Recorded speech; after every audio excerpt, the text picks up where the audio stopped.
سلامتی ہے، سلامتی ان آنکھوں پہ جو ہدایت پہ نظریں جمائے بیٹھی ہیں، ان کانوں پہ جو ذکر خیر کے منتظر رہتے ہیں، اور ان قدموں پہ جو ہدایت کی راہ پہ گامزن ہیں۔ السلام علیکم ورحمۃ اللہ وبرکاتہ۔ تمام تعریف خدائے بزرگ و برتر کے لیے جو وحد لا شریک ہے، نہ کوئی ثانی نہ کوئی ہمسر۔ درود لا محدود محبوب رب الودود، راحت العاشقین مراد المشتاقین، حضرت محمد مصطفیٰ، آپ کی آل پاک، آپ کے جانثار انصار اور اصحاب پر۔ ضمن آپ دیکھ رہے ہیں الف لام میم، میں آپ کا میزبان محمد اویس ربانی تہہ دل سے آپ کو کہتا ہوں خوش آمدید۔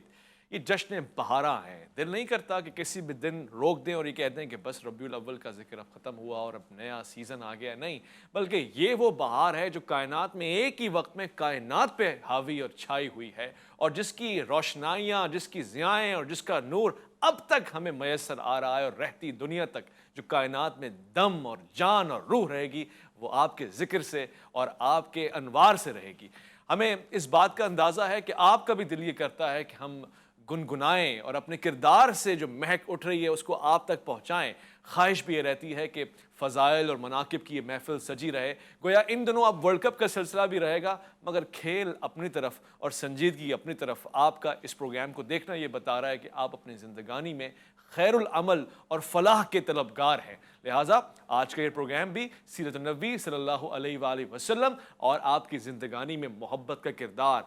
وحدت المسلمین کا خوبصورت سا درس، اور پھر اس کا نتیجہ ہمیں کہاں پہنچاتا ہے، اس پہ بات ہوگی۔ میں آج کے اس پروگرام میں خوش آمدید کرنا چاہتا ہوں عالم دین ہیں، مختلف مساجد میں، مقامات پر، ممبر میں، مجالس میں، محافل میں خطبات فرماتے ہیں اور ذکر کرتے ہیں توحید کا، رسالت مآب صلی اللہ علیہ وآلہ وسلم کا، اور محبت کا، مسلمین کے درمیان اتفاق کا اور اعتدال کا۔ علامہ شبیر الحسن طاہری صاحب، السلام علیکم ورحمۃ اللہ۔ وعلیکم السلام ورحمۃ اللہ وبرکاتہ۔ آج ہمارے دوسرے مہمان مجھے بہت ہی پیارے ہیں اور ہر دل عزیز ہیں، یونیورسٹیز میں، کالجز میں جاتے ہیں، اور ایک جسے ہم کہتے ہیں کہ پڑھا لکھا عالم دین، جس سے آپ ہر طرح کے سوال پوچھ سکتے ہیں، محبت کی ان سے مہک آتی ہے، اور موجودہ دور کے تقاضوں کو پیش نظر رکھتے ہوئے گفتگو فرماتے ہیں، چاہے وہ تدریسی مراحل ہوں یا پھر تاریخ ہو۔ ہمیشہ خوبصورت بات آپ نے کی ہے۔ میں خوش آمدید کرنا چاہتا ہوں مفتی خرم رحمانی کو۔ السلام علیکم ورحمۃ اللہ۔ وعلیکم السلام ورحمۃ اللہ وبرکاتہ۔ میں آپ کو اور دونوں مہمانوں کو جشن ولادت باسعادت کی ایک بار مبارکباد دیتے ہوئے خیر آپ سے طلبگار ہوں، میری آج خواہش ہے اور یہ آپ کی بارگاہ میں عرض رکھ رہا ہوں کہ میں چاہتا ہوں کہ آپ نعت شریف سنائیں اور ہم آج اسی سے پروگرام کا آغاز کریں۔ جزاک اللہ، بہت شکریہ آپ کا۔ یقیناً ہر مسلمان کے لیے سعادت کی بات ہے کہ اپنے آقا مولا تاجدار منیہ حضرت محمد مصطفیٰ صلی اللہ علیہ وسلم کی مدح سرائی کرے، خواہ وہ نظم کی صورت میں ہو یا نثر کی صورت میں ہو۔ اللہ کریم ذکر کرنے کی سعادت بھی عطا فرماتے ہیں، اور اللہ کریم کی بارگاہ میں دعا ہے کہ اس کو قبول بھی فرما لے۔ امام شرف الدین بصیری کا قصیدہ بردہ شریف بہت مشہور و معروف ہے، اور میلاد شریف کی گھڑیاں اسی کے چند اشعار محبت کے ساتھ ہم پڑھتے ہیں۔ الحمدللہ منشی الخلق من عدمی، ثم الصلاة على المختار في القدم، مولاي صل وسلم دائما أبدا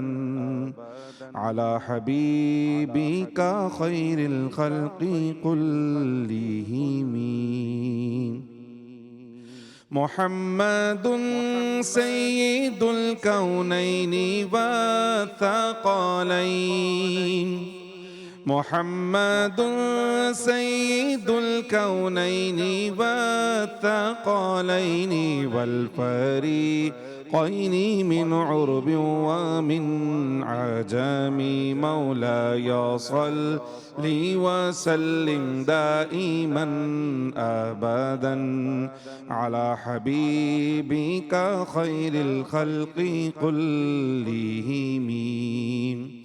هو الحبيب الذي ترجى شفاعته،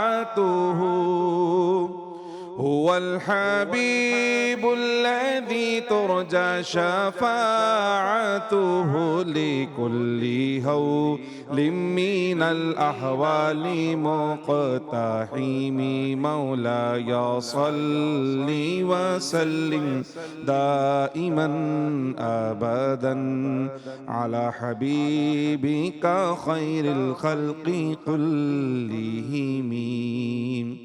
یا ربی بالمصطفى بلغ مقاصدنا یا ربی بالمصطفى بلغ مقاصدنا واغفر لنا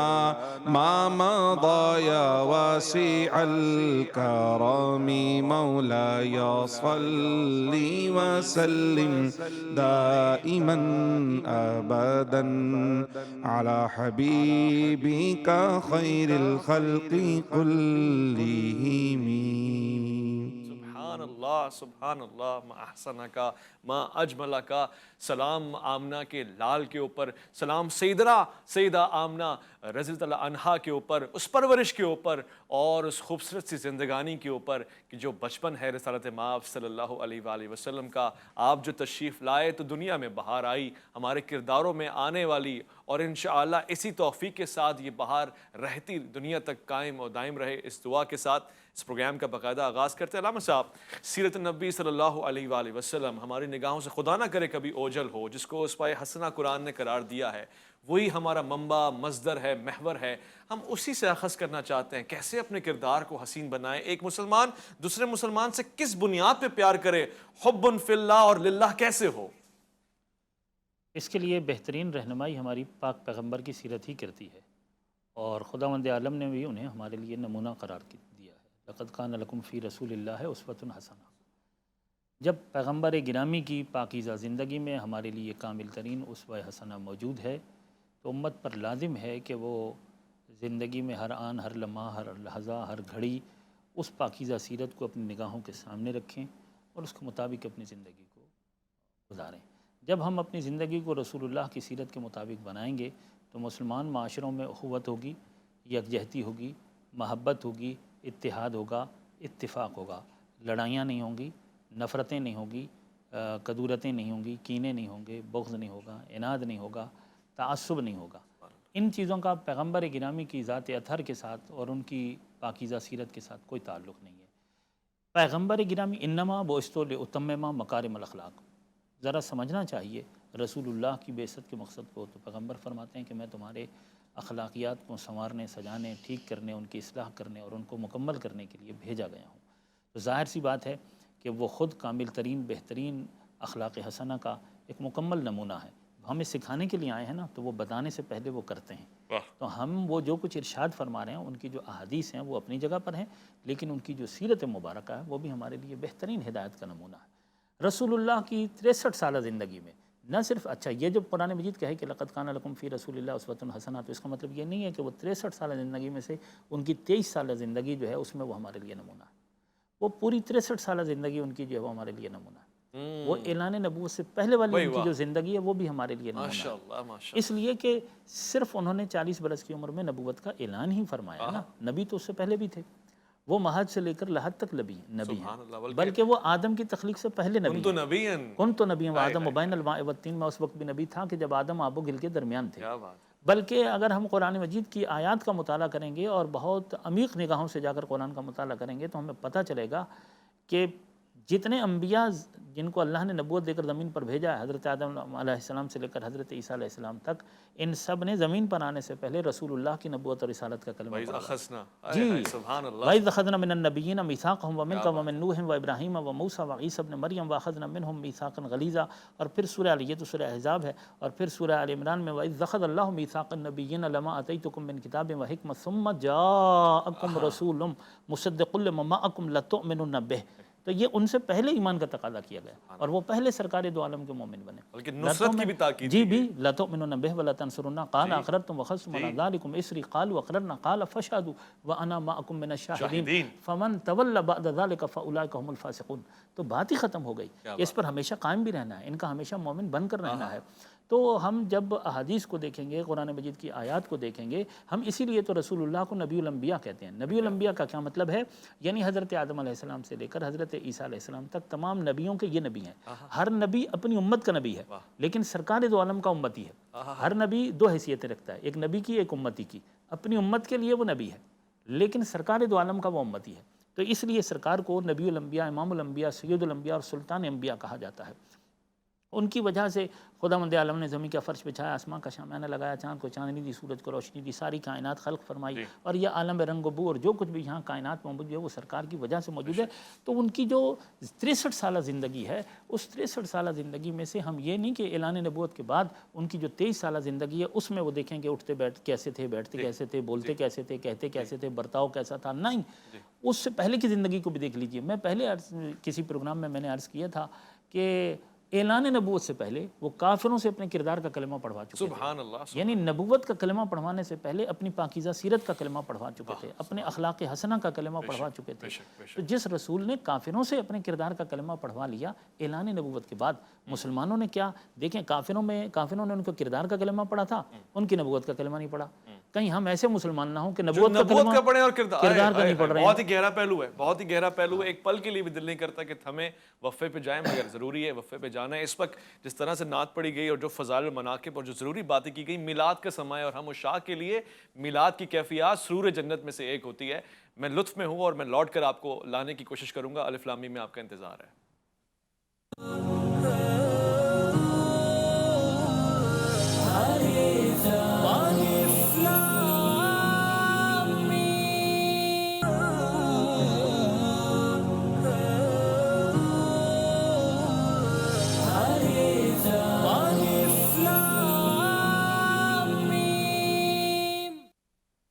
خوش آمدید الف لام میم میں، اور اس خوبصورت سی کیفیت میں آپ کو خوش آمدید کہہ رہا ہوں اور استقبال کر رہا ہوں آپ کا۔ میں ناچیز آپ کا استقبال چند جملوں کے ساتھ کرتا ہوں، مگر کائنات کی رحمت اور جب اس کا ایک جگہ پہ سمٹنا، یعنی کہ سید البشر کا اس دنیا میں آنا طے ہوا، تو پوری کائنات نے استقبال کیا، ذروں نے استقبال کیا، اور وہ جھوم اٹھے، اور ان کا جھومنا اس بات کی کیفیت بیان کر رہا ہے کہ عاشق وہی ہے جو اصل میں مصدر اور محور سے عشق لے اور اس کے آگے سب کچھ قربان کر دے۔ حضرت عمر فاروق رضی اللہ عنہ نے بیان فرمایا کہ اے اللہ کے رسول، سوائے اپنی جان کے میں ہر چیز سے زیادہ آپ کو محبوب رکھتا ہوں۔ فرمایا گیا نہیں عمر، بلکہ اصول تو یہ ہے کہ جان سے بھی زیادہ، ماں باپ سے بھی زیادہ النبی الاولیٰ۔ میں یہاں پہ مفتی صاحب کو اپنے درمیان پا کے خوشی محسوس کر رہا ہوں، بہت ہی اچھے انداز سے آپ نے محبت کا اظہار فرمایا۔ مفتی صاحب، سیرت النبی صلی اللہ علیہ وآلہ وسلم کو پیش نظر رکھتے ہوئے، خاص طور سے آپ کی مکی زندگی کو دیکھتے ہوئے، وہ جو آپ کے ساتھ بد اخلاقی کر رہے ہیں، اس کے ساتھ بدلے میں خوش اخلاقی سے پیش آ رہے ہیں،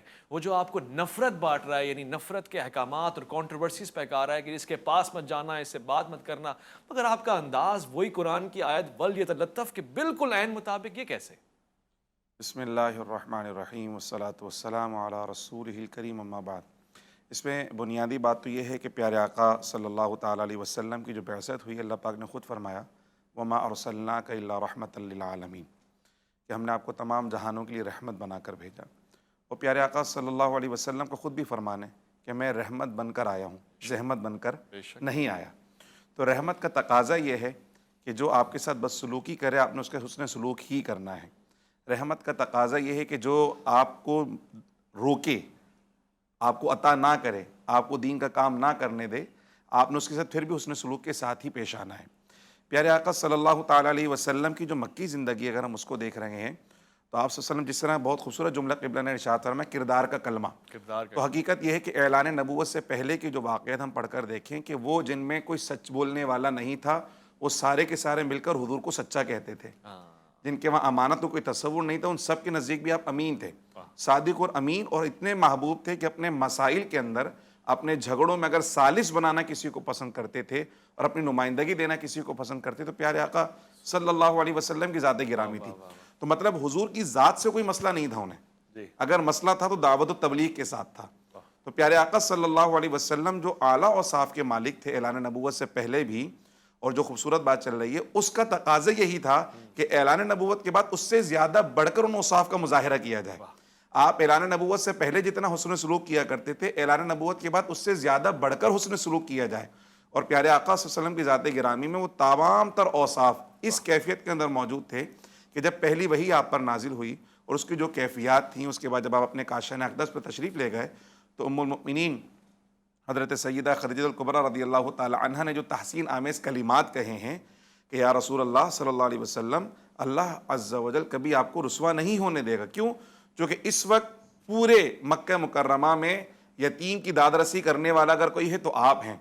اگر بیواؤں کی کفالت کرنے والا کوئی ہے تو آپ ہیں، یتیم کے سر پر دست سے رحمت رکھنے والا اگر کوئی ہے تو آپ ہے، دین کے راستے میں لوگوں کی مدد کرنے والا اگر کوئی ہے تو آپ ہے، حق کے راستے پہ اگر چلنے والا کوئی ہے تو آپ ہیں۔ جس میں اتنے تمام تر اوصاف موجود ہوں وہ کبھی رسوا نہیں ہو سکتا، بلکہ اس کی شخصیت میں ایسا ایک کرشمہ ہوتا ہے کہ جو اس کی شخصیت کو تسلیم نہ بھی کر رہے ہوں، آہستہ آہستہ ان کے دل اس کی طرف مائل ضرور ہو جاتے ہیں۔ یہی وجہ کہ شب ہجرت پیارے آقا صلی اللہ علیہ وسلم اپنے کاشان اقدس سے نکل رہے ہوتے ہیں تو جنہوں نے محاصرہ کیا ہوتا ان کی امانتیں بھی رسول اللہ کی بارگاہ میں ہوتی ہیں، وہ بھی اپنی امانتوں کا اگر محافظ کسی کو سمجھتے ہیں تو پیارے آقا صلی اللہ علیہ وسلم کی ذات گرامی کو ہی سمجھتے ہیں۔ تو اس کیفیت میں پیارے آقا صلی اللہ علیہ وسلم نے وہاں تبلیغ فرمائی اور وہاں پیارے آقا صلی اللہ علیہ وسلم نے دین کی تعلیم پہنچائی ہے کہ کوئی شخص آپ کے کردار پر، آپ کی شخصیت پر، حتیٰ کہ آپ کے تبلیغ کے انداز پر انگلی نہیں اٹھا سکتا کہ انہوں نے تبلیغ ایسے کی ہے کہ ہمارے دل شکنی کی ہے، نہیں، بلکہ پیارے آقا صلی اللہ علیہ وسلم نے جس دین کی طرف انہیں بلایا وہ در حقیقت اللہ کی بالادستی اور لوگوں کی بالادستی کو ختم کرنے والا تھا۔ یہ ایک جھگڑا تھا جس وجہ سے وہ قبول کرنے کے لیے تیار نہیں تھے، لیکن پیارے آقا صلی اللہ علیہ وسلم کی ہمت، حوصلہ اور عالی شان توکل اللہ رب العزت کی ذات پر کہ اتنی بدترین مخالفت کے باوجود آپ نے دین کی تبلیغ کو نہیں چھوڑا، یہاں تک کہ جناب ابو طالب نے جب بلایا اور پیارے آقا کو کہا کہ مکے والے اب بڑے تیش میں آ گئے ہیں اور آپ ذرا ان کے جو معاملات ہیں اس پہ غور و فکر کیجئے، تو پیارے آقا صلی اللہ علیہ وسلم کا یہ ارشاد تھا کہ مجھے کیا پیش کر رہے ہیں؟ یہ کہتے ہیں سرداری لے لو، دنیا کا مال لے لو، یا کسی خاتون سے نکاح کر لو، یہ وہی دے سکتے ہیں جو ان کے اختیار میں ہے۔ میں تو ان کو کہتا ہوں کہ میرے ایک ہاتھ پہ سورج اور دوسرے پہ چاند بھی لا کر رکھ دے تب بھی دین کی تبلیغ سے رکنے والا نہیں ہوں میں۔ یہ حضور علیہ السلام کا ہمت اور حوصلہ تھا جس نے آپ کے صحابہ کو بھی حوصلہ دیا اور وہ بھی حضور علیہ السلام کی معیت میں آپ کے ساتھ دین کی تبلیغ میں کاربند رہے۔ میں قربان جاؤں، اتنا پیارا جملہ اور پوری گفتگو لذیذ ہے، لطیف ہے، عمدگی سے سرشار ہے، مگر اس جملے نے میرے احساسات کو ارک عتیق عطا فرمایا اور میں نے کوشش کی کہ میں اس میں ڈوب جاؤں، غوطہ زنی کروں کہ آپ اس وقت تک اپنے کردار سے محبوب بلد تھے، مکہ والے آپ سے محبت کرتے تھے،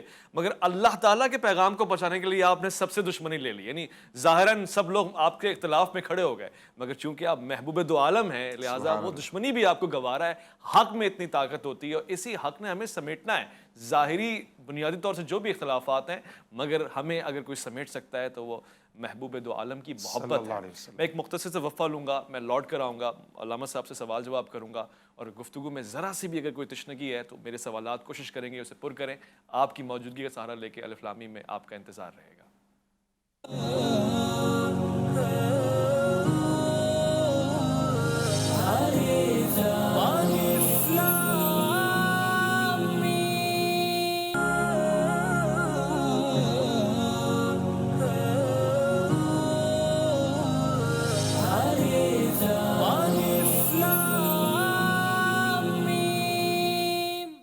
خوش آمدید، میں قربان جاؤں، علماء کرام نے میری مشکل کو آسان فرمایا۔ میں قربان جاؤں اس جملے کے اوپر کہ آپ نے فرمایا کہ نہ صرف یہ کہ زندگی کا ایک ایسا پہلو کہ جو اعلان نبوت کے بعد نمایاں نظر آتا ہے، 23 سال کی بات نہ کیجئے، ہم سے اس وقت کی بھی بات کیجئے کہ جب حضور سرور کائنات دنیا میں تشریف لا رہے ہیں، آپ اس وقت بھی رحمت للعالمین ہیں، سیدہ آمنہ آپ کے آنے کی گواہیاں سن رہی ہیں اور کائنات کا ذرہ ذرہ بتا رہا ہے کہ یہ لطیف بھی ہے، یہ محور بھی ہے، یہ مصدر بھی ہے اور یہ کائنات کا سرور اس میں شامل ہے۔ اور پھر کردار کی بات، وہ 40 سالہ زندگی، وہ دراصل آپ کا کردار ہی ہے کہ دشمن بھی آپ سے محبت اور اتفاق اور اعتماد کر رہے ہیں، یہاں تک کہ آپ کو صادق اور امین کہہ رہے ہیں۔ خواتین و حضرات، میں اگر مسلمان بن کر آج اس ملک کا ایک اہم شہری ہو کر بھی صادق اور امین نہیں ہوں تو پھر مجھے سوچنا چاہیے کہ وہ ہستی کہ جو اس وقت مکے میں لا اقسم بہذا البلد وانت حل بہذا البلد ووالد وما ولد، وہ اس محور اور مصدر کے مقام پر ہے کہ کفار یعنی کہ آپ پہ اعتراض بھی کریں اور آپ کے آگے 40 تلواریں لے کے بھی کھڑے ہو جائیں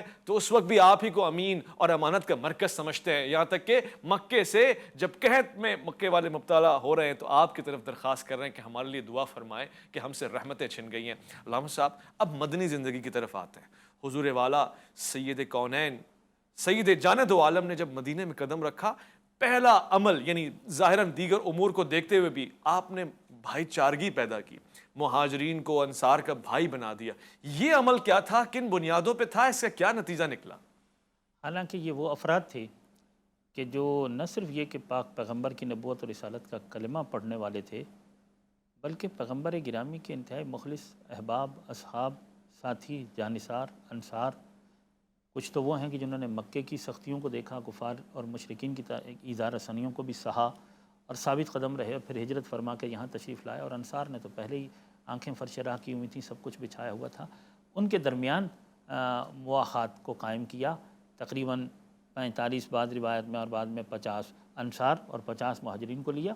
اچھا، یہ مواخات مکہ میں بھی قائم کی تھی، ایک مرتبہ مکہ میں قائم کی ہے، پھر ہجرت کے بعد مدینہ میں بھی قائم کی ہے، اور اب جب مدینہ میں قائم کی ہے تو مکہ میں تو سارے مکی تھے جنہیں ایک دوسرے کا بھائی بنایا تھا، لیکن جب مدینہ میں یہ مواخات قائم کی ہے تو اس میں ایک مہاجر کو ایک انصاری کا بھائی بنایا ہے، ٹھیک ہے نا، ایک مہاجرین میں سے لیا اور ایک انصار میں سے لیا، تو ان کے درمیان عقد اخوت کو قائم کیا، عقد اخوت کو قائم کیا، مواخات، بھائی چارگی قائم کی۔ اس کو اتنی اہمیت دی انصار نے، کیونکہ مہاجرین جب وہاں سے تشریف لائے تھے، ظاہر ہے کہ وہ اپنا سب کچھ وہاں سے چھوڑ کے آئے تھے، لٹے پھٹے ہوئے آئے تھے، ظاہر ہے کہ ہجرت میں جو کچھ حالات پیدا ہوتے ہیں، انصار نے اپنے کھیتوں میں بھی حصہ دیا، اپنے مال مویشی میں بھی حصہ دیا، یہاں تک کہ ابتدا میں وہ اپنی میراث میں بھی ان کو حصہ دار سمجھتے تھے، یعنی اتنی اہمیت دیتے تھے۔ بعد میں وہ آیات نازل آئیں کہ نہیں، وہ آپ کے جو ارحام ہیں اور آپ کے جو خونی رشتہ دار ہیں، آپ کی میراث میں تو صرف انہی کا حصہ ہے، لیکن یہ بڑی قربانی تھی، بڑا ایثار تھا، بڑا جذبہ تھا، اخوت قائم کی رسول اللہ۔ اچھا، دونوں مقامات پر، مکہ میں بھی اور مدینہ میں بھی جب ہجرت قائم کی تو جب اخوت قائم کی، مواخات قائم کی ہے، تو رسول اللہ نے مزاج کو بھی سامنے رکھا، جس کا مزاج جس سے ملتا تھا اس کو اس کا بھائی بنا دیا، اور دونوں جگہ پر امیر المومنین امام المتقین سرکار علی علیہ الصلوۃ والسلام جو ہیں، مکہ میں بھی سب کے مواخات قائم ہو گئے، مدینہ میں بھی علی رہ گئے، تو دونوں جگہ جناب امیر المومنین یہاں بھی فرما چکے تھے اور وہاں بھی، اور پیغمبر کا بھی ایک ہی جواب ہے، علی کہتے ہیں کہ میں رہ گیا یا رسول اللہ، ہر ایک کو تو آپ نے بھائی بنا دیا، میں رہ گیا، تو اس کے جواب میں فرمایا کہ انت اخی فی الدنیا والآخرہ، علی تم دنیا اور آخرت میں میرے بھائی ہو، تم میرے بھائی ہو، دنیا میں بھی میرے بھائی ہو اور آخرت میں بھی میرے بھائی ہو۔ اچھا، یہ تو ایک وہ عقد ہے کہ ہمارے لیے نمونہ بن گیا، ہمارے لیے ایک سیرت بن گئی کہ رسول اللہ ایک مسلمان کو دوسرے مسلمان کا بھائی بنا رہے ہیں، اور سکھا رہے ہیں اور سمجھا رہے ہیں اور بتا رہے ہیں کہ مسلمانوں کا مسلمانوں کے ساتھ کیا سلوک ہونا چاہیے، مسلمان کو اپنے دوسرے مسلمان بھائی سے اپنے مال کو اور اپنی پسندیدہ چیزوں کو زیادہ محبوب نہیں رکھنا چاہیے، بلکہ جو اپنے لیے پسند کرتے ہو وہ اپنے مسلمان بھائی کے لیے بھی پسند کرو۔ ایک عقد اخوت ہے جو پوری امت کے لیے رسول اللہ قائم کر کے گئے ہیں، اس کی طرف کم لوگوں کی توجہ ہے۔ یہ تو تاریخی مواخات ہے جس کا ہم ذکر کریں گے کہ یقیناً ہمارے لیے نمونہ ہے کہ ہر معاشرے کے مسلمانوں کو اب 14 صدیاں گزر گئی ہیں، قیامت تک جہاں جہاں مسلمان معاشرے قائم ہوتے رہیں گے، مسلمانوں کو اس مواخات کو اپنے سامنے رکھنا ہے اور ایک مسلمان کو دوسرے مسلمان کا بھائی بن کر رہنا ہے، اور وہ جو انصار اور مہاجرین کی سیرت تھی، جو حسن اخلاق اور حسن سلوک وہ ایک دوسرے کے ساتھ پیش کرتے تھے، جو ایثار، قربانی، مال، تن، من دھن، وہ سب ہمارے لیے ایک نمونہ ہے۔ لیکن ایک رسول اللہ نے عقد اخوت قائم کیا ہے پوری امت کے درمیان،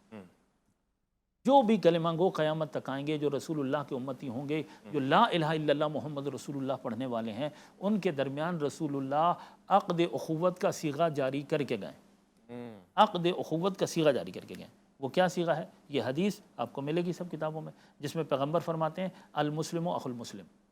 یہی عقد اخوت کا صیغہ ہے۔ یہ جو حدیث ہے نا، یہ عقد اخوت کا صیغہ ہے کہ ایک مسلمان دوسرے مسلمان کا بھائی ہے۔ اس کو سطحی طور پر نہیں لینا ہے کہ پیغمبر کہہ کر چلے گئے تو کیا ہم نے اس پر عمل نہیں کرنا ہے، کہا اس نے ہے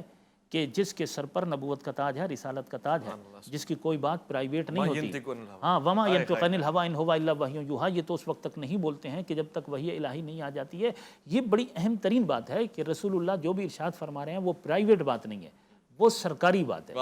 پرائیویٹ کا مطلب یہ ہے کہ اگر تو وہی آتی اور دین کی تبلیغ کر رہے ہیں تو وہ تو سرکاری بات ہو گئی، اس کے علاوہ بہت ساری چیزیں ایسی ہیں کہ وہ پرائیویٹ ہیں، انہیں ہم چھوڑ بھی سکتے ہیں، ایسا نہیں ہے۔ ان کی کوئی بات پرائیویٹ نہیں ہے، ان کی ہر بات سرکاری بات ہے، الہی بات ہے، قانون الہی کے تحت ہے، اس لیے کہ قرآن کہتا ہے وما محمد الا رسول۔ اب یہ جو کچھ بھی کہیں گے وہ محمد نہیں کہہ رہا، وہ رسول کہہ رہا ہے، کیونکہ قرآن کہہ رہا ہے نا وما محمد الا رسول، محمد کچھ نہیں ہے، یہ صرف اور صرف رسول ہے۔ تو جب یہ صرف اور صرف رسول ہیں تو یہ جو کہہ رہے ہیں وہ رسول کہہ رہا ہے، یہ جو کر رہے ہیں وہ رسول کر رہا ہے، اس لیے یہ جو کرتے ہیں اس کو بھی فالو کرنا ہے، یہ جو کہتے ہیں اس کو بھی فالو کرنا ہے، ان کی مکمل سیرت کو لینا ہے، ان کے اقوال بھی لینے ہیں، ان کے افعال بھی لینے ہیں، ان کے افکار بھی لینے ہیں، ان کی سیرت بھی لینی ہے، ان کی فضیلت بھی لینی ہے۔ اب وہ فرما رہے ہیں کہ المسلم اخو المسلم، اس کا مطلب یہ تو نہیں ہے کہ ایک مسلمان دوسرے مسلمان پر کفر اور شرک کے فتوے لگانا شروع کر دے۔ پھر ہم نے رسول اللہ کی احادیث سے کیا سیکھا، رسول اللہ کی سیرت سے کیا سیکھا؟ رسول اللہ کافروں کو مسلمان بنانے کے لیے آئے تھے، اور ہم کلمہ پڑھ کے مسلمانوں کو کافر بنا رہے ہیں، تو رسول اللہ کی سیرت کہاں؟ اور ہمارا عمل کہاں؟ رسول اللہ کہہ رہے ہیں کہ نہیں کافروں کو مسلمان بنانا ہے۔ اچھا مسلمان کی تعریف کیا ہے؟ پیغمبر سے پوچھا گیا تو پیغمبر فرماتے ہیں بچے کو یہ حدیث یاد کہ المسلموں من سلم المسلمون من لسانہ و یدہ، مسلمان وہ ہے کہ جس کے ہاتھ سے اور جس کی زبان سے دوسرے مسلمان محفوظ رہیں، نہ زبان سے تکلیف و اذیت پہنچے نہ ہاتھ سے تکلیف و اذیت پہنچے، بہترین مسلمان وہ ہے۔ اب اگر کوئی مسلمان کسی دوسرے مسلمان کو کافر کہہ رہا ہے جبکہ وہ کلمہ گو ہے تو اس نے اذیت تو پہنچا دی، اب اسے اپنے اسلام کی خیر منانی چاہیے، اس لیے کہ جب وہ کسی مسلمان کو کافر کہہ دے گا تو اس نے تو بہت بڑی اذیت پہنچا دی نا۔ اور پیغمبر فرماتے ہیں کہ جو اپنے زبان سے یا ہاتھ سے اذیت پہنچائے وہ دائرہ اسلام سے باہر ہے، وہ مسلمان نہیں ہے۔ مسلمان کی تو تعریف یہ ہے کہ اس کی زبان سے اور اس کے ہاتھ سے کسی دوسرے مسلمان کو تکلیف نہیں پہنچتی ہے۔ علامہ صاحب میں اس جملے کو تبرکن لیتے ہوئے آپ کے سامنے رکھ رہا ہوں کہ جیسے علامہ صاحب فرما رہے ہیں کہ کسی مسلمان کو اذیت پہنچا دی، یہ ایسا ہی جیسے اللہ کے رسول کو اذیت پہنچانا ہے، کیونکہ وہ احکامات کی خلاف ورزی ہے، اور قرآن یہ کہہ رہا ہے کہ جو ان کو اذیت پہنچا رہا ہے تو پھر ان کے اعمال بھی ضبط ہو جائیں گے۔ تو یہ اس کو ہم کیسے سمجھائیں ممبروں سے مساجد سے کہ بھئی یہ تو اکرام مسلمین میں آتا ہے؟ قبلہ علامہ صاحب نے جس طرح ارشاد فرمایا تو وہ ایک منظر، ایک تناظر ہے جو شرک کے فتووں کی جس طرح حضرت بات فرما رہے ہیں، لیکن اس کے علاوہ بھی اگر ہم دیکھیں اس سے بھی بالا تر ہو کر جو کامن ایک مسلمان ہیں، ہمارے عامت المسلمین ہیں، ان تک یہ جنگ نہیں چل رہی۔ یہ جو جنگ ہے یہ پڑھے لکھے طبقے کی یا علماء کے طبقے کی چل رہی۔ ہم بات کر رہے ہیں عامت المسلمین کی۔ عامت المسلمین میں یہ بات ہی نہیں چل رہی، وہاں تو اتنی محبت اور اخوت ہے کہ ایک مکتب فکر میرا پڑوسی ہے، دوسرا مکتب دوسرا، آپس میں پڑوسی محبت، بھائی چارگی، کھانا پینا، لینا دینا، نیاز سب چل رہا ہے، کاروبار زندگی بھی چل رہا ہے، اور بہت سارے معاملات نیچے کے طبقے میں چل رہے ہوتے ہیں، بڑی محبت کے ساتھ وہ ساری چیزیں چل رہی ہوتی ہیں۔ وہاں جو ایذا چل رہی ہے، وہاں جو ایذائے مسلم چل رہی ہے، اس کا منظر الگ ہے، اس کا طریقہ الگ ہے۔ قبلہ نے جو ارشاد فرمایا وہ بات بالکل اپنی جگہ، وہ بھی ایذائے مسلم ہے اور بہت بڑی ایذا ہے، لیکن اس وقت جو عامت المسلمین جس پریشانی کا شکار ہیں، جس مصیبت میں گرفتار ہیں نا، وہ ایذائے مسلم الگ کیفیت کی ہے۔ اس ایذائے مسلم میں پیارے آقا صلی اللہ علیہ وسلم جس طرح یہ ارشاد فرمایا، اسی طرح حجۃ الوداع میں ارشاد فرمایا تھا، حضور نے فرمایا فإن دماءکم واموالکم علیکم حرام علیکم کحرمت یومکم ھذا فی شہرکم ھذا وفی بلدکم ھذا۔ اور پھر بیت اللہ شریف کو مخاطب کر کے سرکار نے فرمایا تھا اے بیت اللہ تیری حرمت اپنی جگہ، لیکن ایک مسلمان کی جو حرمت ہے نا وہ تجھ سے بھی زیادہ ہے، وہ تجھ سے بھی زیادہ ہے۔ اس کیفیت کو ہم دیکھیں، اب حضور نے 3 چیزیں فرمائیں کہ تمہارا مسلمان کا مال، اس کی جان اور اس کی عزت سب ایک دوسرے پر کیا ہے؟ حرام ہے۔ یعنی جس طرح میں اپنے مال کی حفاظت کرتا ہوں اسی طرح دوسرے مسلمان بھائی کے مال کی حفاظت مجھے کرنی چاہیے۔ اگر ہم سب اس طرح اس کیفیت میں آ جائیں تو کیا معاشرے میں ہمیں ڈکیتیاں نظر آئیں گی، چوری چکاری نظر آئے گی، کرپشن نظر آئے گی؟ ہرگز نظر نہیں آئے گی۔ سرکار نے فرمایا کہ جس طرح اپنی جان کی حفاظت کرتے ہو اپنے مسلمان بھائی کی جان کی بھی حفاظت کرنی ہے۔ اگر ایسے ہی کرنے لگ جائیں تو قتل و غارت گری نظر آئے گی، گردنیں کاٹنے نظر آئیں گی؟ ہرگز نظر نہیں آئے گی۔ جس طرح اپنی عزت کی حفاظت کر رہے ہیں ایسی تمام مسلمانوں کی عزت کی حفاظت کرنی ہے، تو کیا ہمیں یہ فحاشی، بدکاری اور زنا کے معاملات نظر آئیں گے؟ ہرگز نظر نہیں آئیں گے۔ تو حقیقت تو یہی ہے کہ پیارے آقا صلی اللہ علیہ وسلم نے یہ 3 چیزیں ایسی ہیں جس کی وجہ سے نقص امن پیدا ہوتا ہے، امن کے جو سوسائٹی کے اندر فساد برپا ہوتا ہے، انہوں نے 3 چیزوں کے لیے فرما دیا کہ جس طرح اپنی پرسنل اور پرائیویٹ چیزوں کی حفاظت کرتے ہو اس طرح تمام مسلمانوں کی حفاظت کی ذمہ داری ہر کلمہ گو پر عائد ہوتی ہے۔ اس کو اختیار کرنا ہے۔ اب جو ہم جملے کہہ دیتے ہیں، کبھی ایسا ہوتا ہے کہ ہم طیش میں ہیں، کبھی غضب میں ہیں، غصے میں ہیں، بات نکل گئی منہ سے، اس پر توبہ کی تاکید کی گئی ہے۔ اسی طرح کبھی ایسی خبریں ہم تک پہنچ گئیں جو مصدقہ نہیں ہیں، تحقیق کریں، لیکن ہم نے ریئیکشن کر دیا۔ ریئیکشن تو فرمایا کہ نہیں، ان جاءکم فاسق بنبأ فتبینوا ان تصیبوا قوما بجہالہ، کہ ایسا نہ کوئی فیصلہ کر بیٹھو کسی کے متعلق، کچھ کلمات کہہ دو بعد میں تمہیں شرمندگی کا سامنا کرنا پڑے۔ تو بلا شبہ پیارے آقا صلی اللہ علیہ وسلم کی ذات گرامی تو جو ہمیں خاص طور پہ چیزیں ملی ہیں اس میں ان 3 چیزوں کو دیکھ لیں، اور پھر نقصان پہنچانے کے 2 طریقے جو ذرائع ہیں، ہاتھ اور زبان، اس کو کنٹرول میں کر لیں اگر ہم، تو معاشرے سے بہت سارا فتنہ اور فساد ختم ہو سکتا ہے۔ اسی طرح جو اختلاف کی بات ہے نا، دیکھیں اختلاف تو نیچرل ہوتا ہے، اس کو ہم ختم نہیں کر سکتے کسی بھی طریقے سے۔ ہر چیز کی ایک اپنی اپنی کیپیسٹی ہے، اللہ تعالیٰ نے سوچنے سمجھنے کی صلاحیت دی۔ ہاں جیسے یہ انگلیاں ہیں، چھوٹی انگلی، بڑی انگلی، 5 انگلیاں کیپیسٹی میں مختلف ہے، لیکن ان کا اتحاد اس ہتھیلی کی وجہ سے ہے۔ سبحان اللہ، اس ہتھیلی نے ان کو جوڑ کر رکھا ہوا ہے، اور جب ایک مقصد کی بات آتی تو پھر متحد ہو کر پھر اپنی طاقت کا بھی اظہار کرتے ہیں۔ اسی طرح مسلمان چونکہ پوری دنیا کے اندر پھیلے ہوئے ہیں، ثقافت، رواج، بہت ساری چیزیں ہیں جن کو زبان ہیں، رسم و رواج ہیں جن کو مختلف کرتے ہیں، سوچنے سمجھنے کی صلاحیتیں ہیں، پھر دین کن ذرائع سے پہنچا ہے، کن افراد اور کن علاقوں سے ہوتا ہوا اس کے بھی بڑے اثرات ہیں، لیکن تمام مسلمانوں کو کسی بھی مکتب فکر سے ہوں، کسی بھی خطے کو، کسی بھی علاقے کے ہوں، ایک وحدت جو جوڑ سکتی ہے، اور پیارے آقا صلی اللہ علیہ وسلم کی ذات گرامی. اور اللہ نے قرآن کے اندر بھی فرمایا وَاذْكُرُوا إِذْ كُنتُمْ أَعْدَاءً فَأَلَّفَ بَيْنَ قُلُوبِكُمْ فَأَصْبَحْتُمْ بِنِعْمَتِهِ إِخْوَانًا. وہ وقت یاد کرو تم آپس میں دشمن تھے. ہماری دشمنی تو کچھ بھی نہیں ہے، جو دشمنیاں وہاں پر تھیں، ہزار سالوں سے جنگیں چل رہی تھیں، گردنیں کاٹ رہی تھیں، نسلوں کی نسلیں تباہ ہو رہی تھیں، لیکن اللہ فرما رہا ہے کہ وہ یاد کرو فَأَصْبَحْتُمْ بِنِعْمَتِهِ إِخْوَانًا. وہ نعمت جس کی وجہ سے تم آپس میں بھائی بن گئے، وہ نعمت کیا ہے؟ وہ نعمت کونین محمد مصطفیٰ صلی اللہ علیہ وسلم، جنہوں نے سب کو آپس میں بھائی بنایا، ساری عصبیتیں ختم کر دی، ساری نفرتیں ختم کر دی، ساری عداوتیں ختم کر دی، اور کہا کونوا عباد اللہ اخوانا، اللہ کے بندو بھائی بن جاؤ. خوبصورت، یہی آج بھی ہمیں جوڑ سکتا ہے. سبحان اللہ سبحان اللہ. مفتی صاحب کا شکریہ ادا کرنا چاہتا ہوں، آپ نے انتہائی خوبصورتی کے ساتھ، عمدگی کے ساتھ ان معاملات کے اوپر نگاہ ڈلوائی. اور علامہ صاحب آپ کا بھی شکریہ، آپ جس انداز سے لے کے چلے ہمیں، بہت ہی آسان اور نرم کر کے آپ نے یہ نوالے کی مانند سبق ہمارے منہ میں دیا اور ہمارے ذہنوں میں اترنا چاہیے. خواتین و حضرات، شکریہ کے ساتھ ساتھ میں مفتی صاحب سے یہ جملہ اور اس حدیث کے اوپر مزید ایک نئی جدت کے ساتھ، یعنی اپنے مفہوم کو جو میں سمجھ پا رہا ہوں آپ کے سامنے رکھ رہا ہوں. ایک تو یہ بات ہے کہ وہ مسلمان ہے ہی نہیں نا کہ جس کے ہاتھ اور زبان سے دوسرا مسلمان محفوظ نہیں ہے. عمومی طور سے اس کے معنی بھی لیے جاتے ہیں کہ جی آپ کسی کے بارے میں کچھ کہہ نہ دیں اور کسی کو آپ ماریں نہ. مگر میں اس کو آج 2023 میں اس طرح سے لے رہا ہوں، یعنی سمجھنے کی کیفیت بدل رہا ہوں اور زاویہ بدل رہا ہوں کہ ہاتھ اور زبان کا ایک نیا استعمال یہ ہے کہ جو سوشل میڈیا ہے جس پہ آپ ٹائپنگ کر کے، کامنٹ کر کے، اسٹیٹس لگا کے، اور وہ جو آپ زبان اپنی استعمال کر رہے ہوتے ہیں، ان دونوں کا یکجا استعمال یہ انتشار کا سبب بن جاتا ہے، بعض اوقات شدت کے ساتھ. یہ پھیلاؤ کوئی اچھا پھیلاؤ نہیں ہے. لہٰذا کوشش کریں کہ جہاں ربیع الاول کی بہاریں آپ کے گھروں کو سجا رہی ہیں، وہاں ہمارے کرداروں کو بھی سجانے میں کامیاب اٹھیں اور ہم اپنی ذمہ داری اس پہ ادا کریں. اسی پیغام کے ساتھ کہ دوبارہ انشاءاللہ ملاقات ہوگی اور ان باتوں کو یقیناً ہم گرہ کی طرح باندھ لیں گے اپنی زندگانی میں. میں آپ کا شکر گزار محمد اویس ربانی کو دیجیے گا اجازت.